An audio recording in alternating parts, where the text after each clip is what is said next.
There's something wrong with the new grocery store by my house. I never liked shopping at chain stores. I am a big supporter of small businesses and try to fulfill my wants and necessities at places that I feel need or deserve the business. This preference does usually come with a little bit of an extra cost, but the genuine service and family environment of most small business usually makes up for the few extra dollars. I'd gotten back into cooking at home recently. My hours at work were cut in the past month, so I found myself with more time and less money. Cooking served as a means of filling some of the extra time I wasn't accustomed to having while saving money I would usually spend on rushed takeout at work. So when a new mom and pop style food market opened up just 2 blocks from my house, it was fairly convenient. They had a 50% off deal on the first day. I got up early before work, deciding I would stop and check it out in the middle of my walk. My workplace was only about 3 blocks past the store, and it was conveniently placed in the middle of the route. I put on my work clothes and pulled an old hoodie up over my shoulders as a precaution against unexpected rain or anything else that could potentially soil my uniform during my walk. I navigated the 2 blocks before abandoning my normal course on the sidewalk to cross the parking lot towards the store. It was a rented space in a struggling strip mall. It had been vacant for years. I couldn't remember the last store that had even been there. It all looked like one vastly wide 1-story beige building. The green doors and awnings with the occasional sign above was the only thing separating one business from the others. The market was flanked by a nail salon and a fabric store on either side. The store stood as a beacon of hope in the crusade to draw the masses back to the forsaken brigade of businesses. I ambled across the cement jungle, dodging stray shopping carts and other patrons loading their cars with fresh, leafy vegetables, ripe fruits, and other items that peered out from the edges of brown paper bags. I stepped onto the mat of the entrance.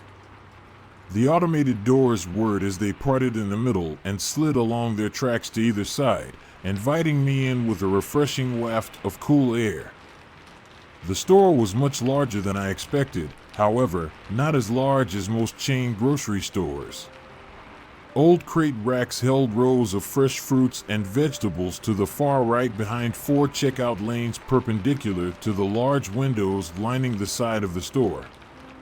To the left were 5 or 6 aisles that sat parallel to the back wall, which held the frozen goods behind tall panes of frosty glass.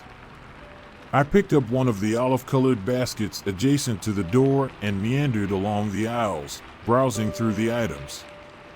The prices were rather fair, and most of the brands were obscure compared to a typical chain grocery store.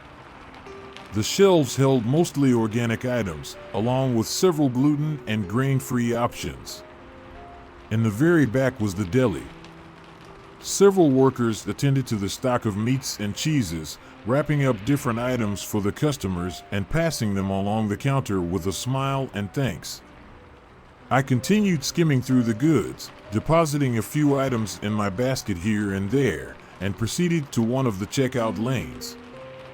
I set my items on the conveyor belt, placing a checkout divider between my items and those of the older woman ahead of me. The male cashier scanned and bagged the woman's items and delicately placed the remaining change into the woman's change in her hand, leaning in to say thank you for shopping at Altkirk Greens. I stepped up to the register as the cashier began to scan my items. He looked up at me and asked, "How are you today, ma'am?" his pale face adorned with a wide smile. I reciprocated the common courtesy. "Good. Yourself?" "Wonderful, ma'am," he replied, arranging the items carefully in my bag. "That will be $18.25. I handed him a $20 bill and accepted my change. "Thank you for shopping at Altkirk Greens," he said enthusiastically as I picked up my bags and exited the store.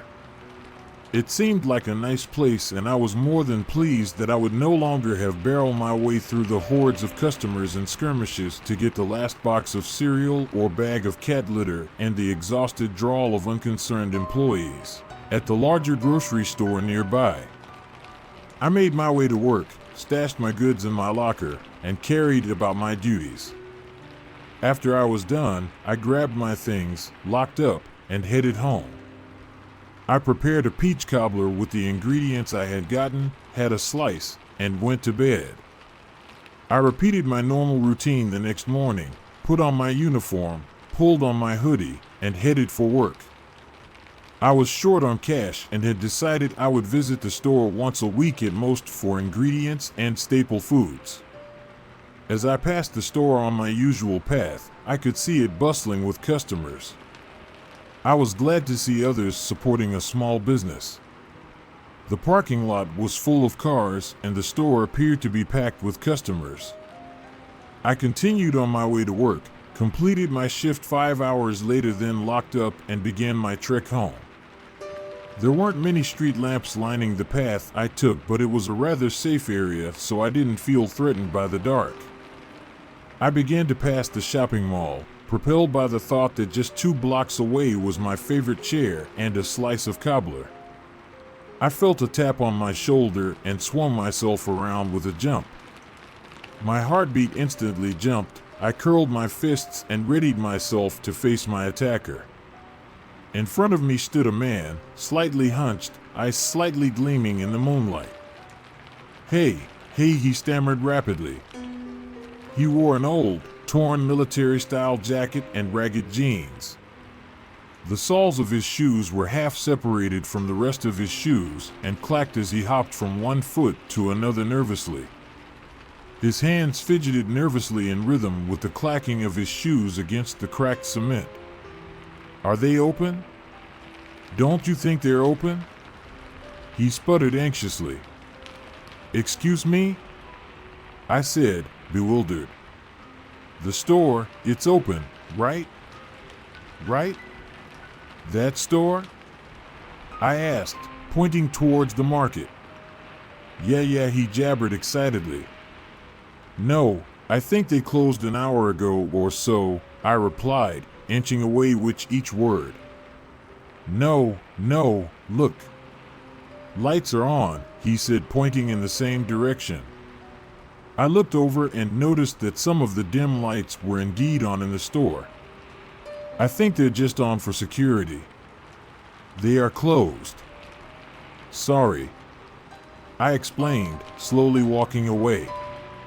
He scampered off through the parking lot as I continued walking, increasing my pace slightly in case the man decided to come back towards me. I kept my head slightly turned as I walked, making sure the man stayed a good distance away. I could see him in front of the door, his hands and face pressed up against the windows, scampering along the front of the building to peer inside from every angle. I quickly made it home, locked the door behind me, and tried to wind down. I figured the man must have been mentally ill or maybe homeless and hungry. I started to feel bad for him, but I pushed the thought out of my mind to relax from a hectic workday. I sat down, enjoyed some cobbler, and quickly dozed off in my chair. I woke up with a painful rumble in my stomach. I decided to make a traditional breakfast of bacon, eggs, and hash browns. I got everything ready and began heating a few pans. I decided to make scrambled eggs when I noticed they had expired 2 weeks ago. I sighed and decided to head to the grocery store and pick up some more eggs before making anything else. As I approached the parking lot, I remembered the man from the previous night. I shuddered but pushed the thought out of my mind. I began making my way through the parking lot, checking my phone for any new messages. Hey, watch where you're going, bitch, came a gruff voice. I was looking down and hadn't been watching when I bumped into a large man. He stood nearly at 7 feet and was wearing full lumberjack attire, his long beard resting on his puffed up chest. I'm sorry. I didn't mean to. I don't give a shit what you meant to do. He responded sternly. I'm sorry. I was looking at my phone and his wife cut short my apology as she chimed in, nobody gives a shit what you're doing. Get, she said, shooing me away while violently waving the back of her hand. A young girl clung to her leg, her brow furrowed, her angry eyes piercing through me. I nodded, stepped aside, and made my way around them towards the doors. I headed for the back of the store to grab a carton of eggs. I took a shortcut through one of the aisles and emerged out the other side. I spotted the eggs and went to grab a small carton. As my hand neared them, a woman violently pushed me aside, knocked my hand away, and grabbed the same carton. I bet you would have liked these, wouldn't you? She taunted, waving the carton of eggs in my face. I was taken aback and just stood silently, my jaw slightly dropped. She cackled and moved forward, bumping me with her shoulder as she passed, causing me to stagger slightly. I looked around to see if anyone else had noticed and saw customers shuffling about, paying no mind to the rude woman or myself. I regained my composure and picked up another carton of eggs. I made my way to the register, more than ready to get back home. There were a few people in front of me, so I passed the time by scanning the small novelties and magazines in the checkout aisle.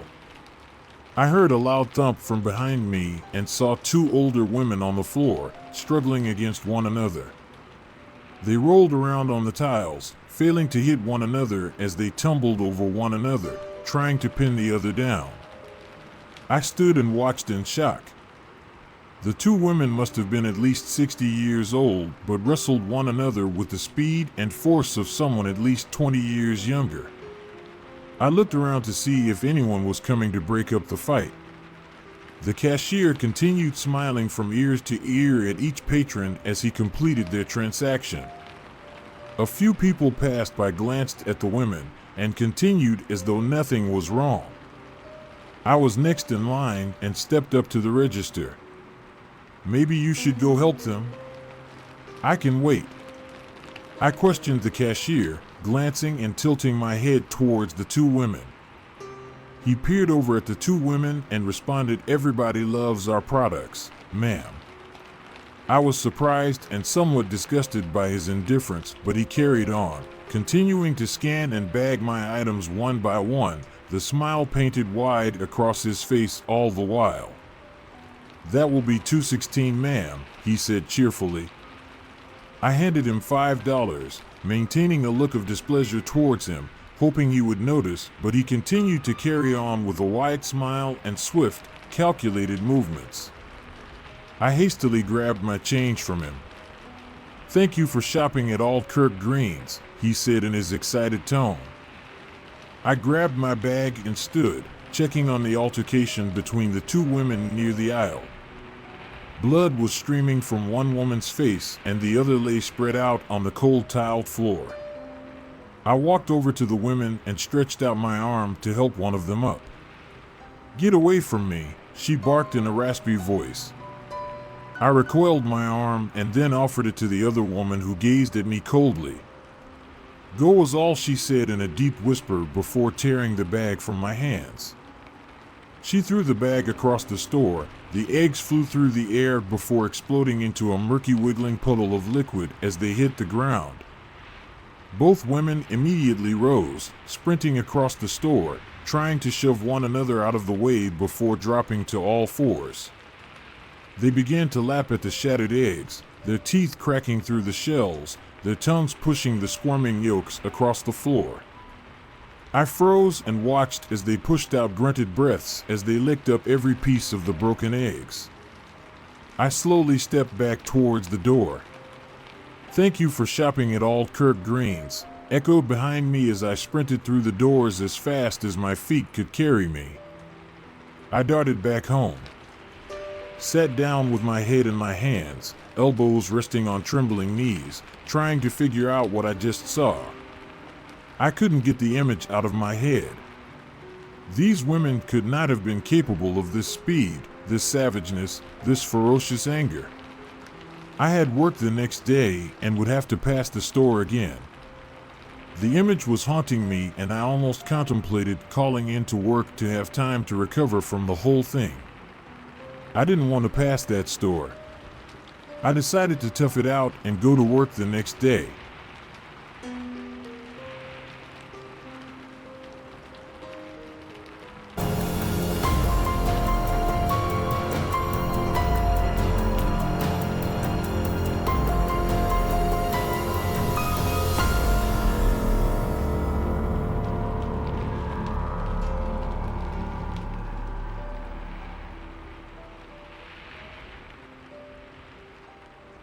Our local grocery store started selling products that don't exist.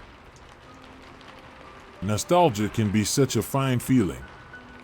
A smell linking back to an almost forgotten encounter, a movie that transports you right back to your childhood, a taste reminding you of a much simpler time. The town of Marville had a way of giving you this intense sensation every day through every month. I think most of the reason for it was the seclusion of it all. Marville is rather small. We only have the essential shops to fulfill our needs, but if we wanted to escape to a bigger city, then we would have to endure hours in the car. You might think we'd find it hard to breathe. Mom, Dad, and I hardly ever left town. If we did, then it was only for a bigger purchase of something we could not get here, or for a vacation during summer. Nobody ever left Marville in autumn and winter, as that's when we'd make our money for the whole year. You see, this tiny place in the middle of nowhere is quite the tourist attraction. Maybe it's due to the beautiful nature surrounding us or the coziness of our unique little town, but as soon as the leaves start falling, the visitors stumble in. They take walks through our medieval old town, have cake and coffee in our cafes, or go hiking through the woods surrounding us. I always had a special place in my heart for the cold season. It brings some rolling into our town. Don't get me wrong, I do enjoy Marville, but the older I grow, the more I'm craving to see the big world, meet new people, and see what is out there. The visitors give me a sensation of what that might be like. This year, I swore to myself to enjoy the cold months the best I could, as I would be moving away for college next year.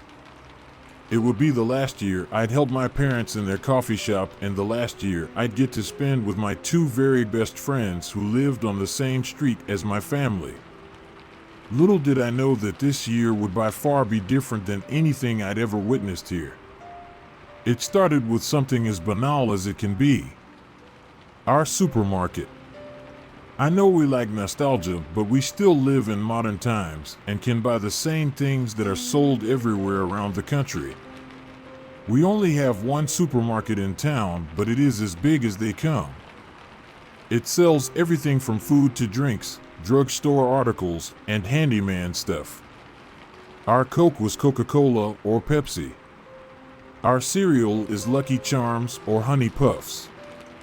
Our Lays were half filled with air. You know, all the stuff you can get at most stores. The only difference would maybe be the fresh produce. Our milk, butter, and eggs come from local farms, which I always appreciated. Well, now it seems they've taken the normality out of Marville for good. It was a boring Saturday, as it is every week in Marville, when we started noticing the changes. Damien, Tessa, and I were on our way to buy snacks for the evening and hopefully find someone to get us some beer. I feel like it's gonna rain tonight. We should do a movie marathon, Tessa exclaimed on our way to the store. Autumn comes early in Marville. The hot weeks of summer were slowly coming to an end. We had spent almost every day by the lake, and the months passed like seconds. It felt like last winter was only yesterday. Damien's blonde curls were growing out, Tessa's sun-kissed tan was slowly fading, and I was getting ready to go back to help my parents sell coffee and tea. Soon the first visitors would come in. Some come for a day, some stay for days or even weeks at the local Band B.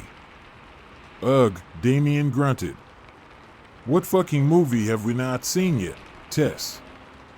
Do you have a better idea? She hissed back. Spending every single day together was starting to take its toll on us.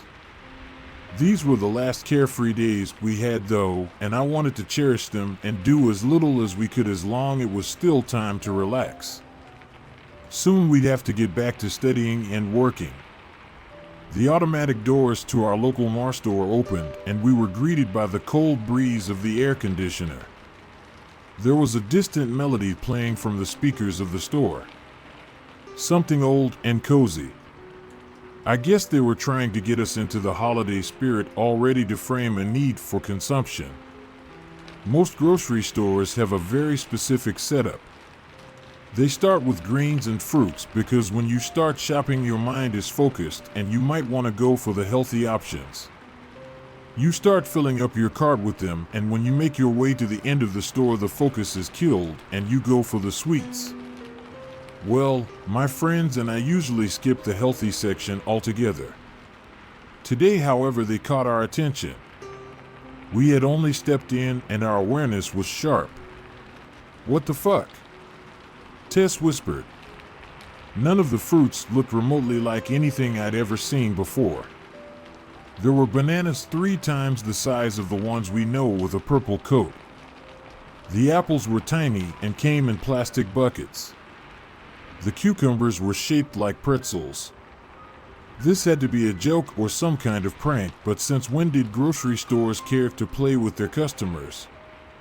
This is hilarious, Damien said, and walked up to strawberries that all looked as if someone had taken a bite of them already. I had no idea what to say, and my initial reaction was laughter, though deep inside I knew this wasn't funny. I felt a knot tie in my stomach. Something was off. We continued walking through the aisles, looking for another customer or worker. Marville was a small place. After all, we knew almost everyone who lived there. We didn't see anyone inside, but our attention was focused on the colorful items on the shelves anyway. At first, I thought the crop had just been weird this year, but the packaged products were even more astonishing. Every single item had been replaced by a new version. Everything was similar to what we knew, but just slightly off, just a tad different. The Coke was green, crisp packages were vacuum sealed, not leaving any air inside, and all the brand names had changed just enough to make us take a second look. Reese's, Mr. Plopper, or vanished. Maybe the owners changed and they're only selling off-brand stuff. 'Cause it's cheaper or something, I suggested. And they decided to exchange everything in one night? I was here yesterday, and I swear it was all normal, Damien responded while walking towards the shelf and touching anything he could get his hands on. Let's ask her. Tess started walking up to a woman dressed completely in black with a top hat completing her outfit. As she saw us approach, she turned around and smiled. Well, hello there, kids. How are you doing on this swell day? Hello. Are you from around here? I asked. She shook her head, never breaking that smile. I wasn't, but now I am. Tess and I looked at each other, not sure how to respond to that. What do you think about the products in this shop? Damien asked. They are terrific. Wonderful. Delicious. She responded. Oh, Logan, sweetheart, you should get some of these biscuits for the coffee shop. She said as she gently grazed her fingers down my face. They felt like sandpaper. I had no idea how to respond. I'd never seen this woman before in my life. I thought she was a tourist. Without saying another word, she turned around and continued shopping, all while humming some melody. It took me a little moment to realize that she was humming along to the music coming from the speakers. It was still the same song that was playing when we walked in, as if it was going on a loop. This is so freaky, Damien whispered. Are we dreaming? Tess chuckled, but I didn't feel like joking around. I was genuinely disturbed. Let's go to the register, I suggested. The only cashier working that day was Matthew, a guy we knew from school. He was a bit of a bully and rude every time we came to buy anything honestly, but today he looked different.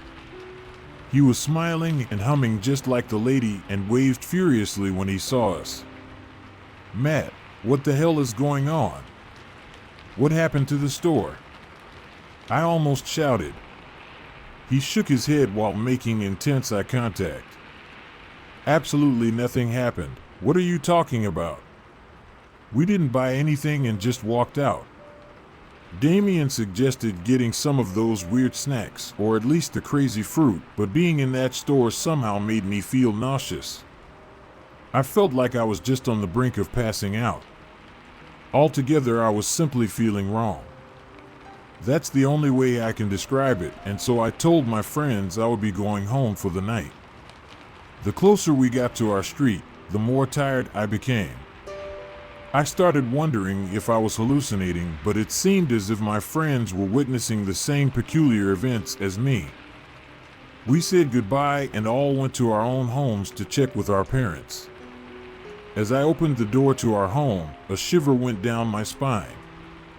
I smelled something cooking in the kitchen. Something both sweet and bitter, but the scent wasn't the weirdest part, it was the music.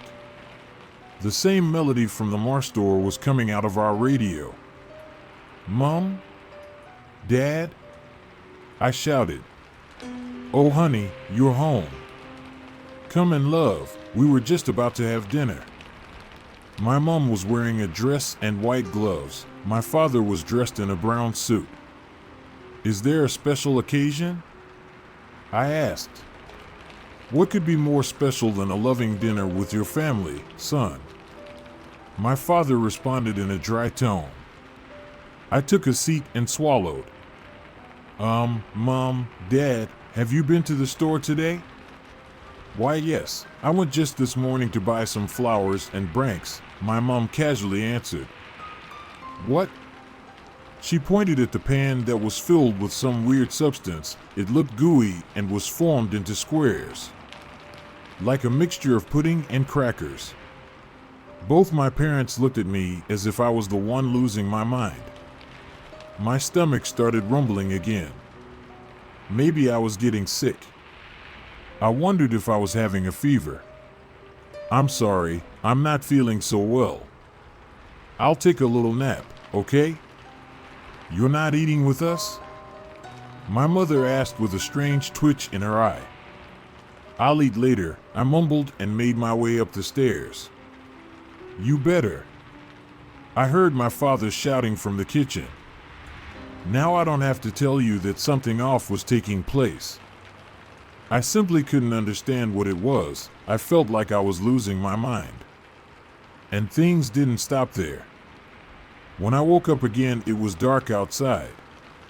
A look at the alarm clock resting next to my bed showed me that I had slept for 5 hours straight.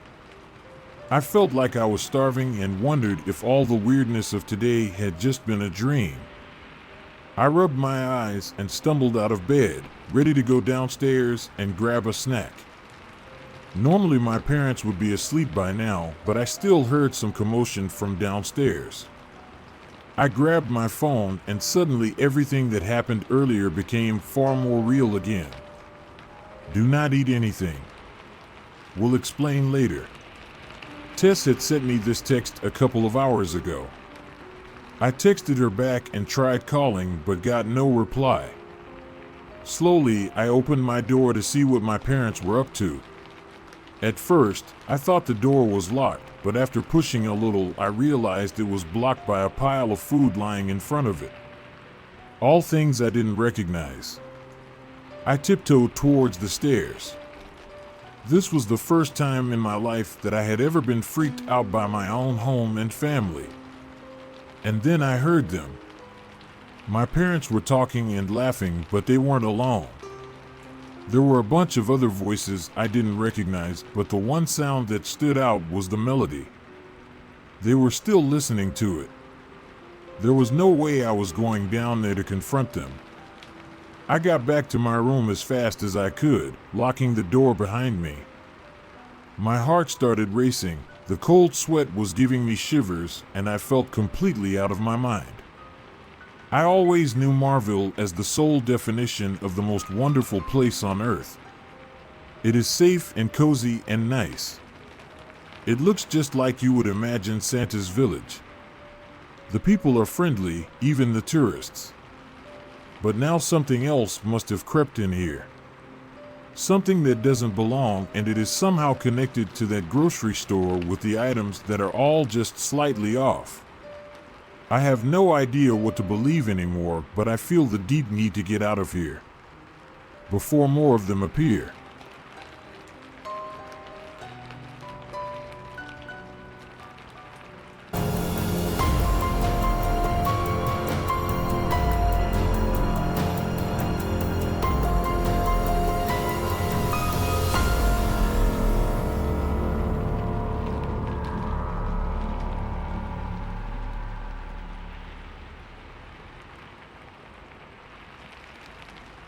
Don't make my mistake. Avoid empty grocery stores late at night. I realized I had run out of tomato sauce late at night when I had already cooked the pasta. It was late and I quickly got dressed and rushed over to my car to drive to a grocery store that would be open at this hour. I did a quick Google search and found out that a grocery store not too far away from me was still open and would be open until 12. I had the choice of going to this grocery store I'd never been to, which was only a 15-minute drive away, or going to my usual 24/7 service 30 minutes away. I chose the former. As I drove up to the medium-sized building in the dark, silent night, my fear levels rose slightly. A deep gut instinct telling me to abandon the idea of shopping here bothered me like an itch that desperately needed to be scratched. I disregarded all of this and parked my car in the barren parking lot. The grocery shop was a bright light in contrast to the dark, cloudy night sky. The wind caressed my face as I walked into the grocery shop. The sliding doors opened up and I was welcomed by harsh fluorescent lights and cold tile flooring. The lightning was bright enough to light up the place pretty well, but it had that dim quality to it that gave me a light headache. It felt as if I had a dark, heavy shadow over my eyes. The slight buzz of the lights made me nauseous as I walked further into the store. At this point, I hadn't seen a single soul in the shop, and I was starting to get suspicious.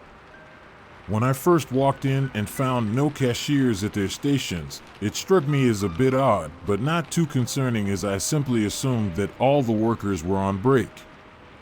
There was no one inside this store anyway, so what was the point of tiring out by standing at the cashier station? When no one came in sight, even after I walked into the store and wandered inside it for a good amount of time, though, was when my stress levels started to spike. I had been wandering in the fruit section trying to wait around for someone to show up and tell me where the sauces section was, but I abandoned that and decided to go to the aisles and find my tomato sauce instead. Just before I was about to leave the fruit section, though, I realized something very unsettling about the fruit. I don't know how I managed to miss it as I was pacing around the place. The fruits were riddled with small holes. It's not like the fruits were rotting and were starting to break down. No, they were fresh. It seemed as if someone had gone ahead and used a large needle to carefully poke holes all over the surface of those fruits. I picked up an apple and turned it around in my hands. Only the exposed side had those holes. Now, this would have been less concerning if it was just that one apple that was affected by this weird sort of vandalization. But it wasn't. Every single fruit that had an exposed surface was riddled with these small holes no larger in diameter than a couple of millimeters. And those holes weren't sparsely dotted on the surface, they were quite concentrated and not far from an organic sort of pattern like the pores on skin. The needle used to poke these holes must have been sharp to create them so close to each other without causing the collapse of the fruit itself. And then I noticed some more minor details. The metal trolleys holding the fruit and also the metal on the shelves had been scratched. long, fine, concentrated scratches that seemed to have been brushed on the shelves. Except the brush fibers were probably made up of sharp metallic needles. I could have overlooked this as a design choice for the shelves, but the fact that the fruits had holes made this fit perfectly into the puzzle. I had no explanation for how the fruits had holes poked into them so organically. Surely it would have taken even a team of people a long time to pull something like this off. I was officially freaked out and decided to just go get my tomato sauce. My mind's response to such an unsettling occurrence was to just leave it alone and continue with my day-to-day life. I crossed past the fruit area and walked into the first aisle in search of tomato sauce. There were no signs above the aisles to tell me where each sort of item belonged. Another odd feature of the grocery store that I decided to overlook. As I walked into the first aisle, I realized once more that every single item on the shelves was completely covered in those tiny holes. The whole section of crisps had the packets all poked with holes. The mystery of this grocery store was starting to run deep, and those holes everywhere brought goosebumps to my body. Frantic, hurried footsteps came from the aisle adjacent to me. I stood frozen in the middle of my aisle, exposed to whoever was about to turn the corner. To my surprise, the footsteps stopped and I heard a voice coming from their aisle. It was an old lady's voice. "Can you hear me? Are you in this aisle?" she yelled in a frail, failing voice. A deep panic ran through her voice and she stuttered over the same sentence several times. "Yes, I'll come over to you," I yelled back as I quickly ran over to the end of the aisle and turned the corner. "No, stop. Don't come," she yelled in a frantic voice. It was already too late though, and as I turned the corner I realized that she was not there anymore. In the moment I had turned the corner, she had seemingly vanished completely. I stood completely dumbfounded for a second when I heard her voice again. "Please go back to your aisle." Her voice seemed to come from the aisle that I had come out of, yet it seemed to sound a little distant. I ran back to my previous aisle and it sounded like her voice was still coming from the same aisle that I had just turned into. How could I hear her voice coming from there, but couldn't see or hear her when I made the turn? It was like she only existed in that one specific aisle, and walking out of it would make me unable to see or hear her. The only access point to her seemed to be that same aisle I'd come out of. "Why can't I see you?" I yelled back at her as lots of questions went through my mind. "I don't know, I can't see you either, Dash," she yelled before her voice was cut off and she started screaming. It was a scream that echoed in my head and screeched in my ears. "It's coming for me," she shouted in a panic, and I heard the sound of a heavy wet sponge being pushed across the tile floor. That's when I got an idea. I frantically pushed all the items away from the shelf to make a sort of window to see into the other aisle. When I pushed everything away, I finally saw the old lady, but her face was contorted in an expression of absolute fear and panic. She didn't even notice me as she started to slowly step back from whatever seemed to be chasing her. My heart was beating against my chest so fast it felt like my rib cage was about to shatter. The constricting grasp of fear tightened around my throat and I physically struggled to breathe. I broke myself away from staring out the window I had created and instead broke into a sprint around the corner to get into the other aisle. Yet she had disappeared again. I heard the old lady's screams get cut off from the previous aisle. The old lady and whatever was chasing her had disappeared, as if her presence was restricted to the aisle in particular in some unfathomable way. I had had enough of this place. I needed to get out. I ran to get out of the aisles and returned to my car when someone who I assumed to be a store employee appeared out of nowhere. I stopped dead in my tracks and stared at him. There was something wrong with his posture. His smile was a little too wide, and his posture? It looked as if his back had curved inwards to such an extent that his body had taken upon the shape of the bottom half of the letter S. The guy said nothing but continued staring at me. His pupils started to expand as he stared at me and soon covered his entire eye. It was simply a deep pool of blackness like an ocean at night. I took stumbling steps backward and nearly tripped on myself. I finally lost control of my bladder when I realized that in the fraction of a second in which I closed my eyes to blink, the store employee suddenly had strange pulsating black tentacles coming out of his back.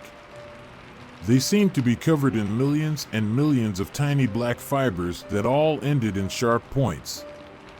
All the pieces fit together, and the holes all over the grocery store now made sense. I quickly got back onto my feet and ran away from the store employee. His tentacles kept on extending to chase after me, and one of them slapped me in the back. The impact of those 1,000 tiny needles quickly whipping me in the back generated an excruciating amount of pain. It felt as if my entire back had been shredded into pieces. I don't know what it was that kept me running, but the pain didn't stop me. I ran and ran until I found myself out of the grocery store and in my car. I collapsed in my car seat and fell unconscious as soon as I locked the doors. I woke up in the morning, outside the same grocery store. The lights inside were still on, and as I looked closely, the same store employee was staring at me through the glass double doors. I booked out of the parking lot the fastest I've ever done in my life. On the way home, I finally broke down from all the stress and fear I had experienced over the past 24 hours and had a full-blown panic attack. What concerned me the most was that my back had no marks on it. Not a bruise or a scratch. It was as if that slap that I remembered so vividly had never happened. I still couldn't forget the excruciating pain I had felt as thousands of needles broke through my skin and dug deep into it before ripping themselves out. As I struggled to analyze my back in the mirror, I suddenly felt waves of pain pass through my very backbone. Then it started to violently curve inwards. The connections between my bones began to break and snap as I screamed. Inky black tentacles with thousands of needle-like protrusions on them began to rip out of my back and start attacking me. I'm typing out this post as I feel those constricting tentacles puncture my body like I'm in an Iron Maiden. I should have just had the pasta without tomato sauce.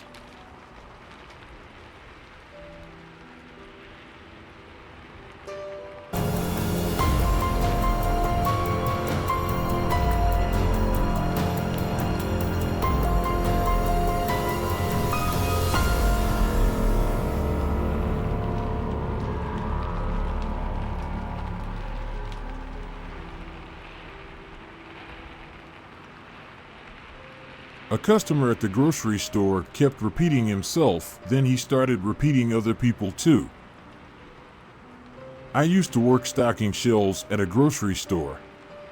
It wasn't all that bad, but now and then you'd get some annoying customers that bother you. I like helping people, but it sucks when someone does something like insisting you have something in stock when you don't, or when someone yells at you because someone else dropped something, stuff like that. But the strangest customer I've had to deal with made me quit my job.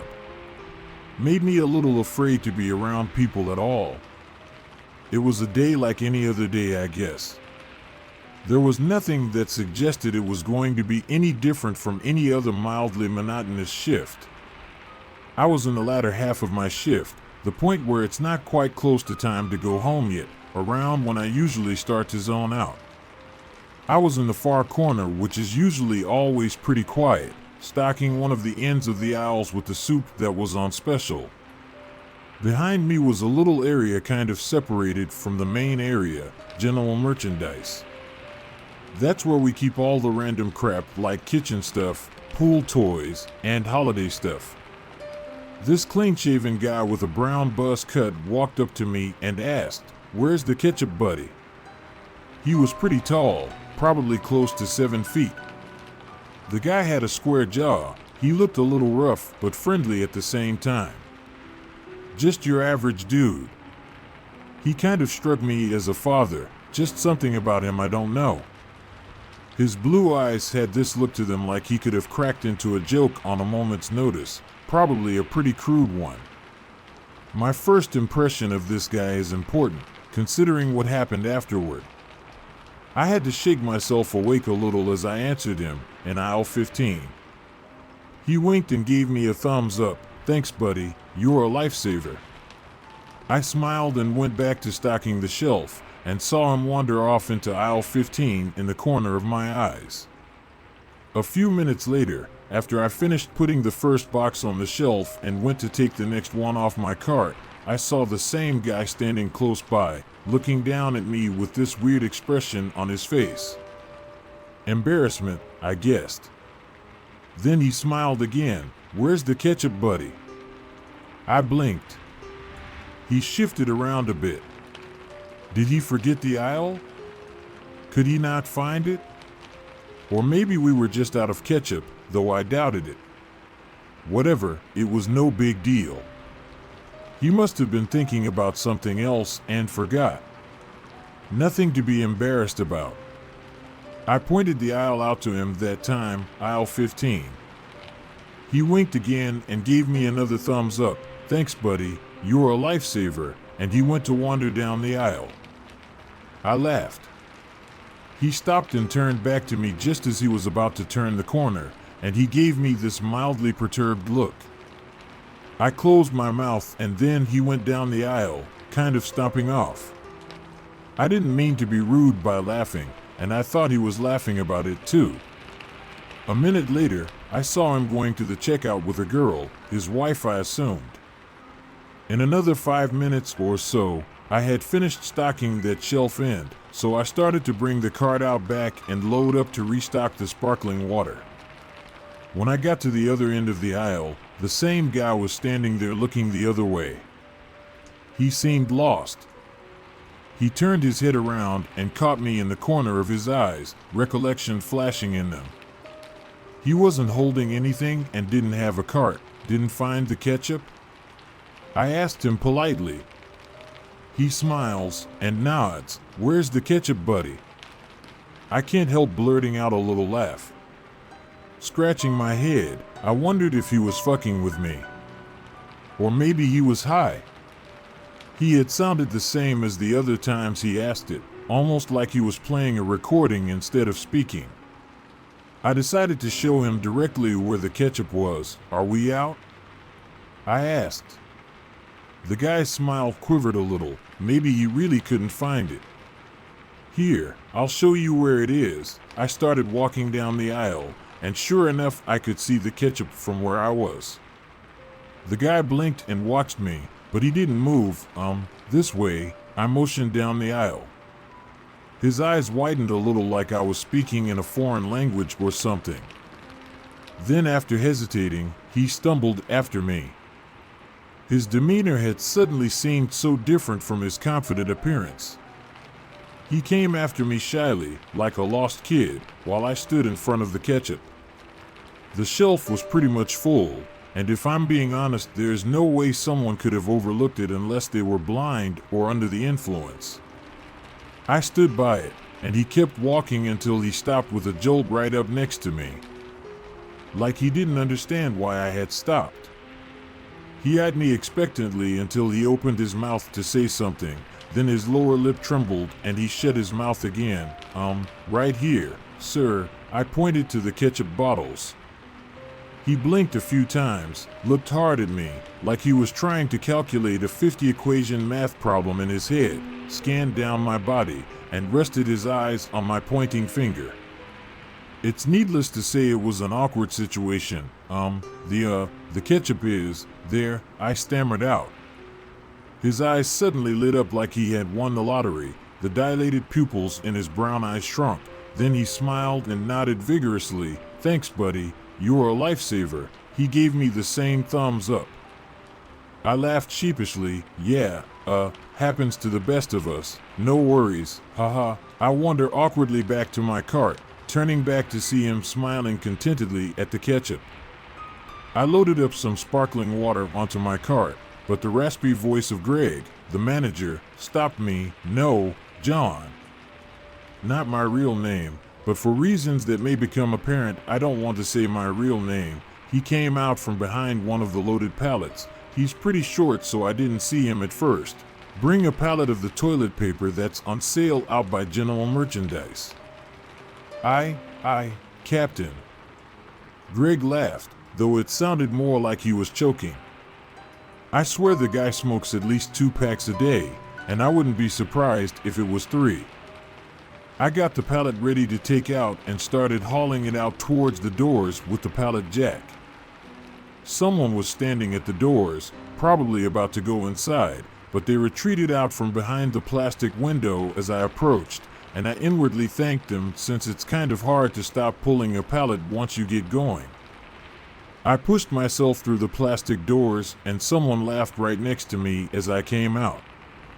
I thought it was Greg, but I didn't see him go out ahead of me. It didn't sound quite like him either, just a little different, like someone was mocking him. I turned to the source and saw someone a lot taller than Greg standing there. It was the ketchup guy. He was there, smiling. He laughed again, doing his best impression of Greg's laugh, and then he spoke. Bring a pallet out by General Merchandise. He made his voice raspy, just like Greg's. I didn't realize it then, but he was bending down a little bit. I just stared at him, taken aback, not sure what he was up to. Then I kind of half-heartedly smiled, thinking that maybe he knew Greg. Or maybe he was just mocking him. I laughed. Yeah, he must know Greg, I thought. He laughed again, sounding almost exactly like the grating chuckle I had heard out back from my manager. He scrunched up a bit more, coming under my height. Still not sure how to react, I laughed uneasily and walked away. The guy called out again, bring a pallet out by General Merchandise. I said something in response, maybe good one, or something, I can't remember, and rushed briskly toward General Merchandise. I just brushed the whole thing off as some weird joke, and I had to get my work done. It was a pretty long day by then. Up until that point, I've had run-ins with stranger people. As I put the pallet in place, this young guy with a goatee and glasses came up to me. Excuse me, where's the washroom? He had a British accent. I pointed it out to him. It's just around the corner from General Merchandise. He ran off, and I noticed he had a bit of a limp with his right leg. He disappeared around the corner, running. I guess he needed to go. I heard his heavy footfalls clack as he rushed to the door out of view, and at the same time, another set of footsteps approached from one of the aisles, strangely similar. The sound of someone's unique footsteps wasn't something I ever paid attention to at all before, but with his limp, they were so distinct. I half expected the guy who just went around the corner to somehow come from the aisle and ask me where the bathroom was again. But it was the damn ketchup guy again. He rushed right up to me. Excuse me, where's the washroom? I raised an eyebrow. He had said it in a British accent, mocking the guy.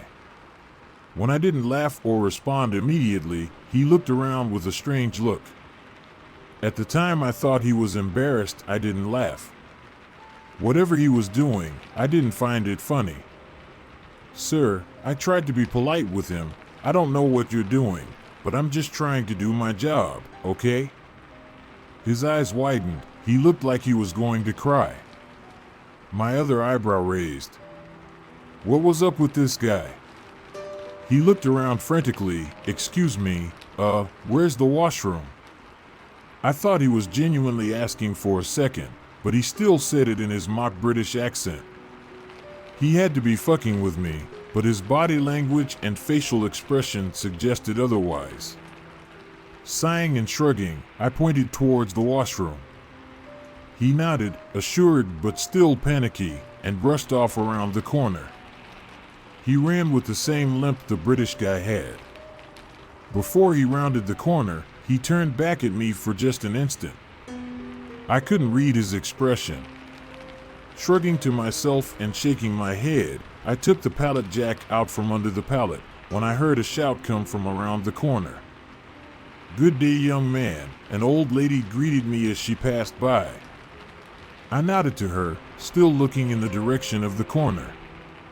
"Would you know where I could find the butter?" she asked me.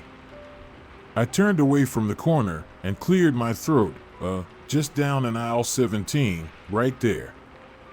"Oh, and one more thing," she nodded and continued, while I glanced back towards the corner, a shiver running down my spine. Two eyes peered at me from around the corner. My own eyes widened, but the two that looked back at me seemed to be filled with even more terror than mine. Someone was watching from around the corner, and as the old lady spoke, his mouth moved. He was mouthing the same thing she was saying, "The cake mix. Do you know where it is?" "Aisle 12, I muttered. That wasn't where it was, but my mind was elsewhere. It was gripped by the twisted and gnarled hand of the uncanny. My stare remained locked with the panic-shifting eyes of the man who watched us in terror as he whispered the same response as the old lady, "Thank you so much." The old lady wandered off, and immediately after, the ketchup man rushed from around the corner, his neck bent down in a hunch like the old lady, sweating profusely. I already knew what was coming, but it still didn't make it any less completely fucking bizarre. "Good day, young man," he cooed in the old lady's voice. My eyes twitched. It was an imitation, like a parrot repeating human speech, but it was pretty damn close to the old lady's voice. That grip on my brain tightened, squeezed. It had to be a prank, but there's no way that it was. Someone pulling a prank wouldn't look like that. Wouldn't be shivering. He seemed just as shocked as me. He was on the verge of tears.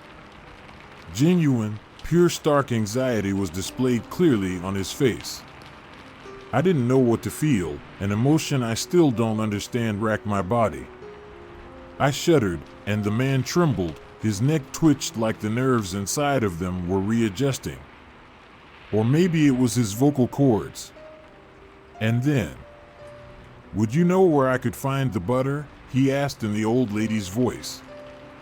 It wasn't like before. It didn't sound like a bad impression anymore, or like an impression at all. It was the old lady's voice. My jaw hung loose, and he seemed composed for half a second before he trembled again and bit his lip. I couldn't tell which of us was more horrified. It didn't make any sense. My mind tried to process why he could be doing what he was doing. When I didn't respond, he stuttered, stammered out some gibberish with the same intonations of the old lady, and then an announcement came over the speakers, a female voice, "Porter to aisle 8 for a wet cleanup." The guy looked straight up, opened his mouth, let it hang, gurgled, and then repeated the announcement. But he didn't just say it, he repeated it exactly as it had been played by the speakers. His voice had the slight mechanical tint to it that a voice coming out of a speaker did. He said it in the woman's voice. He looked down at me and smiled with wide eyes. I shouted something at him. It was a purely visceral reaction. There wasn't any sense to it, my mind overwhelmed and recoiling from something it couldn't process. "I don't know what the hell you're doing, but please, leave me alone." He jumped back when I shouted and brought his hands up like I was going to hit him. Tears pattered against the floor. The guy started crying, he started sobbing. His whole body was shaking like he was having a seizure, and he muttered, "Excuse me, where's the washroom?" in the British accent of the guy who had originally asked me the question. I looked around, but nobody else was nearby. I didn't know what to do. Who the hell in my situation would know how to respond to something like that? It was so far removed from human behavior, I could only stare. Beneath my stare, he sobbed something out, "Hey buddy dash," and cut himself off, his voice trailing into Greg's rough laugh, and he ran away, his back hunched over, his right leg limping. He rushed into the general merchandise area, going behind one of the shelves. I don't know what I would have done if I was still alone then, but someone spoke next to me, a raspy voice. "What's going on here?" It was Greg. It was him, and not just the guy mimicking his voice. I don't know what I told Greg. I sputtered out a fractured 10-second version of what had happened, still overcome with confusion and horror, and I don't know what else. I pointed to the shelf the guy had run behind, and there were his two brown eyes, watching us. I had fucking goosebumps over my whole body and felt an indescribable feeling in my gut. Everything about it was wrong. Greg started and muttered, "What the hell?" The thing whispered it back. Greg went into general merchandise and approached the guy. The guy looked like he wanted to run and hide, but as Greg asked him what he was doing and he mouthed it back, the guy came out from around the corner, squatting to Greg's level. "What are you doing?" The guy tilted his head at Greg as he repeated him, backing up, retreating like a cornered rabbit. Greg's eyes narrowed. I followed after him, I don't know why. I felt like something awful was going to happen, and I was right. I really wish I hadn't. In the general merchandise area, there's this really loud air conditioner in the corner. Greg had the guy backed right up to it. Greg's a pretty no bullshit kind of guy, so when the thing started repeating him, he wasn't having it. "Listen, buddy, I don't know what you're doing, but I'm afraid I'm gonna have to ask you to leave." The guy was crying again. He laughed in Greg's laugh. "What the fuck, Dash?" And then, as he brushed against the air conditioner, the guy's eyes widened so much I thought they would pop out of his skull. He straightened like he had been suddenly electrocuted, and he screamed. He screamed with many voices and tones, all at once, like there was a whole crowd trapped inside of his throat, and it echoed through the whole damn building. Greg backed up. I stood stock still. The guy had fallen to his knees. He brought his hands up to cover his face and sobbed, and the whole time he sobbed he kept speaking in different voices, repeating the same things that he had repeated to me. "Where's the ketchup, buddy?" "Good day, young man." "Bring a pallet out by general merchandise." Greg's laughter mixed with his own sobbing. "Thanks, buddy. You're a lifesaver." He brought one of his hands away from his face. It trembled in front of him, and he slowly formed it into a thumbs up. Then he laughed in Greg's laugh again and started scratching at his throat with his other hand, still keeping the thumbs up. He fell face first on the floor and curled up into the fetal position. By then a few people had come over to see what was going on. I heard shocked gasps around me, but I didn't avert my eyes. He kept repeating the same sentences, again and again and again, sometimes mixing up the voices. The whole time he was crying. Greg uttered to me that he was going to get security. I said something incomprehensible and kept watching. I remember having a strange thought then. Scrunched up there, he looked just like a fetus torn out of the womb too early. Then the guy went stiff as a board, looked straight up at the ceiling with a deadpan expression, and he started humming. He was making the same sound as the loud air conditioner. It didn't sound like a person trying to make a mechanical sound. It sounded identical, like an echo. His whole face and neck were twitching and writhing around like it was melting, boiling, or like something was inside of it, trying to pry his own face off. He did that for about 30 seconds before looking up at me, pure despair in his eyes. "Please." He said it in my voice. Exactly in my voice. I gasped something out, and my bewilderment seemed to send him even further over the edge. He leaped up, hunched over, and limped past me as fast as he could, rushing out towards the entrance. I watched him leave. Maybe I should have done something. But I was too utterly shocked to do anything but stare when it had happened, and even if I could have moved, what could I have done? What could I even have done? Greg came back with the security guard. I didn't tell them the whole story, just said the guy ran off. They laughed it off. Greg let me take a break after that. I didn't say anything to anyone the rest of the day. I quit my job that night. I don't go to that grocery store anymore, and I try to avoid strangers as much as possible. Whenever someone opens their mouth, I almost expect them to start acting like that. I don't know what happened to that man, or what he was, if he was even human, or what. I don't know. I just don't know.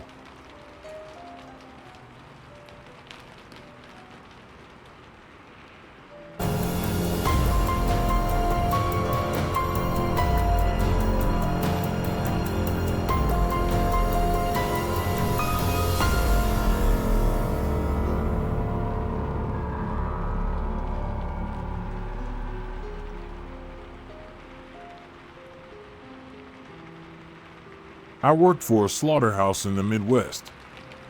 You think you're buying beef at the grocery store, but you're wrong. The red phone on my desk began to ring around noon the day the plant burned to the ground. I had worked as head of security for Caverna cattle processing for half a decade, and it had never rung. My heart dropped as I considered the loss of life that would follow the metallic jingling. I picked it up and held it to my ear. "Code red?" I asked, voice shaking. "Confirmed," said a man from the other end. "Follow Tier 5 protocol. This is a total loss. Start the process immediately." The line went dead. I swallowed hard and set the phone carefully back into the cradle. Not that it mattered.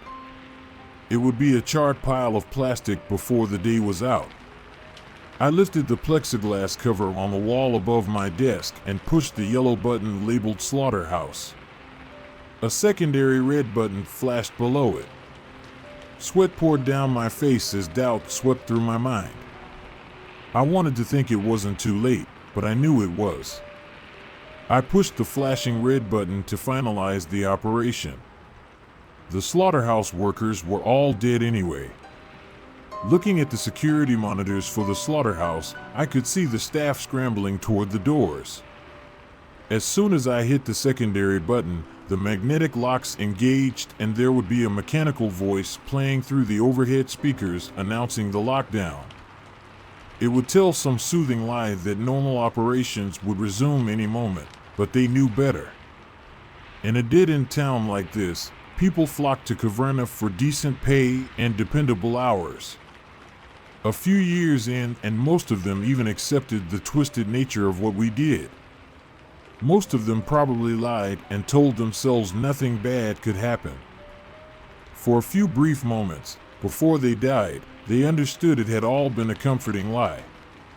I turned back to my computer and entered the command to announce the facility evacuation for all of the other floors. Scanning the bank of monitors, I could see the other workers cease their duties and begin to move in an orderly fashion for the nearest exit. The alert sounded like a fire alarm, so they would move a safe distance away from the building before the Tier 5 protocol finished. The waves of other workers were still marching out, but I turned my head back to the bank of slaughterhouse monitors. In the brief moments I had looked away, nearly a third of the cameras had gone offline. I knew the things were destructive, but I had no idea how quickly they had moved or how they had escaped containment. On one of the screens, a horrible image flickered lifelessly. In front of one of the exit doors, there was a pile of people. Parts of them, anyway. I had never been more grateful that the Caverna cattle processing plant owners had never transitioned the old cameras to color. My imagination made the scene bad enough. I turned back toward the other monitors to see a few slow movers still shuffling around inside the plant. There wasn't much time left before I would have to enter the final protocol command. My face was burning with anger at the stragglers. I picked up the system-wide mic on my desk and held it to my mouth. "Get the hell out!" I shouted. "The building is on fire and I can't leave the security booth until the place is cleared." The last few slow-moving employees unexpectedly picked up their pace and moved toward the exits. I breathed a sigh of relief as my eyes darted from monitor to monitor. All of the floors other than the slaughterhouse were clear. I turned to the row of buttons and pushed the yellow and red sequences to finalize the order. Clicks reverberated through the facility as the magnetic locks engaged. The things were trapped inside, and the hidden self-destruct system would engage in just a few moments. Stealing one more look back at the slaughterhouse monitors, I finally saw the things. Bovine heads extended from their serpentine necks. They waved side to side, bobbing above their arachnoid bodies. Most of them had 8 legs, but a few had 10 or more. The hooves came to a sharp point. Bloated udders randomly spotted their body, dripping some liquid too thick to be milk. Gore dripped from their slack mouths. They skittered across the slaughterhouse floor, tracking down the last few survivors. Every few moments another camera would go offline. I never understood why they destroyed the cameras. Did they know I was watching them? Could they think? Were they more than just some monstrosity the Caverna Cattle Processing Company had developed to cut costs? The damn things grew too rapidly. They were too dangerous. Surely Caverna knew it. Sure, they tasted like beef, but I couldn't help but be sickened by the monstrosities that had overwhelmed the slaughterhouse floor. Dozens of people inside were dead, all in the name of higher profit. My computer monitor began to flash rapidly, counting down the moments until the incendiary devices would cause the plant to erupt in flames. That was the protocol. Genetically engineer monsters that taste like beef. If they break containment, destroy the plant and any staff trapped inside.